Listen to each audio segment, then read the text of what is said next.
My personal relationship with suicide-related trauma began in 2013 when my first cousin took his life. It has been an ongoing dance with trauma for the past decade, one that has shaped my life in ways I never could have imagined. Imagine being super excited to be going to Broome for work. You board the plane after spending ages packing your bag. You travel to Broome, very excited that you get to catch up with your brother who you hadn't seen for a number of months. You'd also get to see his beautiful children, who you absolutely adore.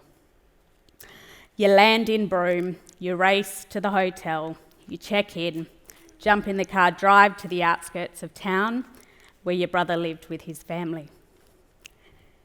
You would get there, you'd spend hours around a warm fire, you'd share a meal, and you'd just spend time speaking and admiring his beautiful children.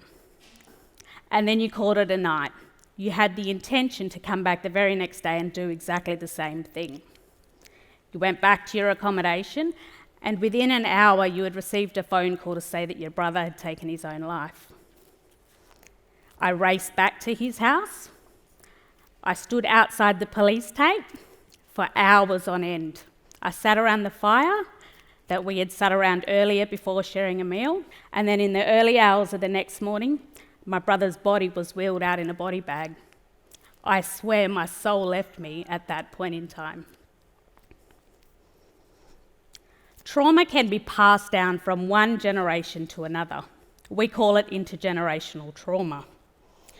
Suicide often leaves behind children and young people who effectively have the worst start to life you could possibly imagine, through no fault of their own.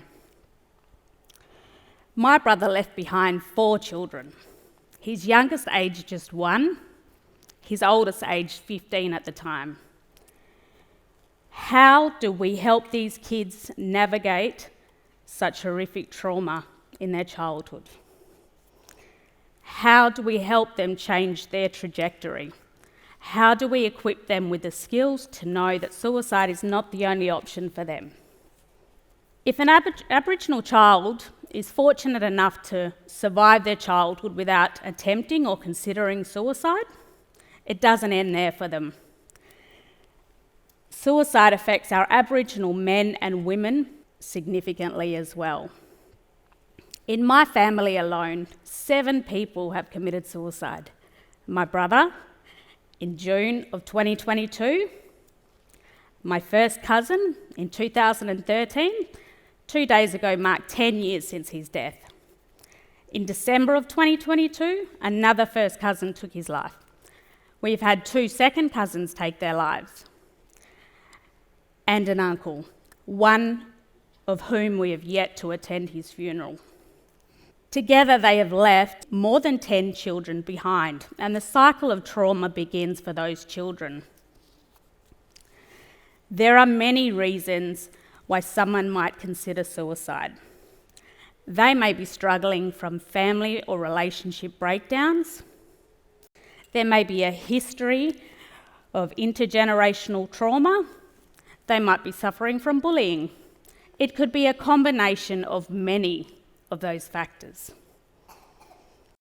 But we can no longer deny that someone who has been affected by suicide has a higher risk of considering the same fate for themselves.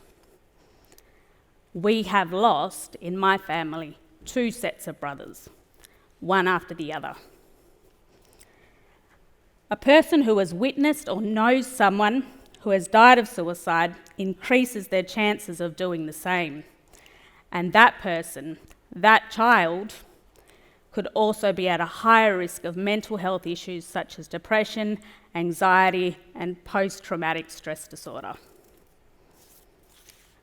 Suicide is the leading cause of death for children and young people in Australia, aged between 15 and 17. Aboriginal and Torres Strait Islander people make up a small percentage of the Australian population, but alarmingly, a significant amount of the children and young people that take their life are Aboriginal and Torres Strait Islander children. I was employed by the wonderful Commissioner for Children and Young People, who's in the audience. I was blessed to travel with her around the state and hear the voices of children and young people about issues that are significant to them. The Commissioner has surveyed over 16,500 children about issues that are important to them. The survey highlighted that mental health is a significant issue for children and young people in this state, with a substantial amount of those surveyed reporting poor life satisfaction, low self-esteem, and the feeling that life is just sometimes too much for them. I've got a couple of quotes that I'd like to share with you. This is from a 14-year-old child. I've actually struggled a lot with anxiety and stress, but I didn't know who to run to because for me, I like to keep my thoughts to myself, and for me, it's really hard to express my thoughts to family and friends because I don't know if they will help me. And this is from a 12-year-old. I am teased a lot about my appearance and my weight. I feel very insecure about how I look, and I always try and cover my body so I'm not judged. The voices of our children must be heard and valued. So what do I think the solution is? I approach this conversation firstly as a mother, and secondly as someone who has experienced suicide in my life. Talk to your kids. Engage empathetically with children and young people who are struggling with their mental health so that it is easier for them to get used to speaking about their mental health and letting us know when they are living in darkness.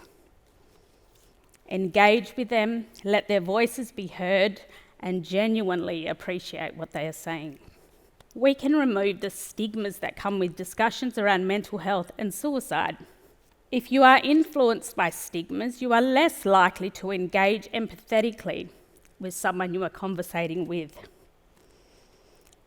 We need to make discussing how we feel an everyday conversation and encourage each other to remove those stigmas that were once taught or that we may have heard in our younger years as well. Kids can't heal unless their whole family does. If you are like me and you have experienced suicide-related trauma, seek post-vention help. Seek the support and the services that can help change the trajectory for your children and the generations after you. And finally, we must focus on a better understanding of Aboriginal people. A poor understanding of our culture leads to poor work with Aboriginal people and poor service provision. Be open to learning about other cultures. I encourage you to involve more Aboriginal children and young people in the groups that you mix with, in the work that you do, and help them to be a part of the solution you might have to the problem. Because something that can heal any community facing any form of trauma is unity, togetherness, kinship as humans, as Aboriginals, as Australians. We must be more steadfast in saving our young people. It doesn't matter if you're an adult or a child, sometimes we all need a hand to hold. I genuinely believe, had these approaches been in place for the past decade, I may still have my brothers.